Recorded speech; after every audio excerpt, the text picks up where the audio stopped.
నేనొక ఆసుపత్రిని. నా చుట్టూ ఉన్న గ్రామాల్లోని మూగజీవాలకు ఏదైనా రోగం వస్తే నా దగ్గరికి వచ్చి చికిత్స చేసుకుని వెళ్తుంటాయి. అయితే నాకే ఒక ఆపదొచ్చింది. ఆ ఆపద అధికారులకు, అటు నాయకులకు తెలుసు. కానీ ఎవరూ పట్టించుకోరు. నా ఆసుపత్రిలో ఉన్న వైద్యుడు, అలాగే సిబ్బంది నా పరిస్థితి సంబంధిత అధికారులకు వివరించినా నాకేం పట్టనట్లుగా వ్యవహరిస్తున్నారనడానికి నిదర్శనంగా కనిపిస్తున్నాయంటూ మొరపెట్టుకుంటుంది జంగేడు గ్రామంలోని పశు వైద్యశాల భవనం.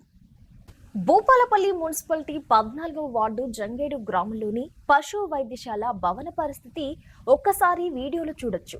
గత కొన్ని రోజులుగా కురుస్తున్న వర్షంతో ఈ భవనానికి సంబంధించిన బేస్మెంట్లోని రాళ్లు ఊడిపోయి కూలిపోయే పరిస్థితి వచ్చింది. దీనికి కారణం ఎవరో కాదు, సంబంధిత అధికారులే. ఎందుకంటే ఇటీవల డబుల్ రోడ్డు విస్తరణ అనంతరం లక్షల రూపాయలు ఖర్చు పెట్టి సైడ్ డ్రైనేజీలు నిర్మించారు. అయితే ఈ సైడ్ డ్రైనేజీతో వివిధ కాలనీల నుండి మరుగునీరు అధికంగా వచ్చి ఆసుపత్రి వద్ద పేరుకుపోతుందని అధికారులే డ్రైనేజీని కూల్చేశారు. ఇంతవరకు బాగానే ఉన్నా ఇక్కడే మొదలైంది అసలు సమస్య.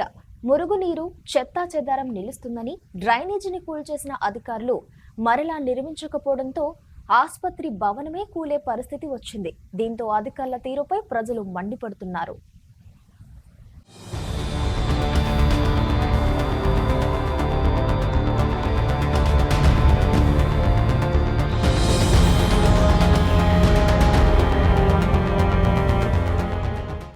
ఇటీవల ఎడతెరిపి లేకుండా కురుస్తున్న వర్షం కారణంగా వాటర్ ఫ్లోటింగ్ అధికమై ఆసుపత్రి బేస్మెంట్ రాళ్లు ఒక్కొక్కటిగా తొలగి భవనానికి ముప్పు రావడంతో ఈ సమస్యపై అందులో విధులు నిర్వహిస్తున్న వైద్య సిబ్బంది, అలాగే పలువురు సంబంధిత అధికారులకు, స్థానిక నాయకుల దృష్టికి పలుమార్లు తీసుకెళ్లినా ఫలితం లేకుండా పోయింది. చుట్టూ ఉన్న గ్రామాలకు ఈ ఆసుపత్రి ఒక్కటే దిక్కు. అలాంటి ఆసుపత్రిని ఇప్పుడు పట్టించుకునే నాదుడే కరువయ్యారు.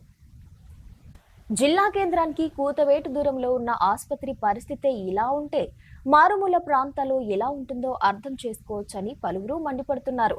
ఇప్పటికైనా సంబంధిత అధికారులు, స్థానిక నాయకులు పట్టించుకొని ఆసుపత్రి భవనం కూలకముందే సైడ్ డ్రైనేజీ నిర్మించాలని ప్రజలు కోరుతున్నారు.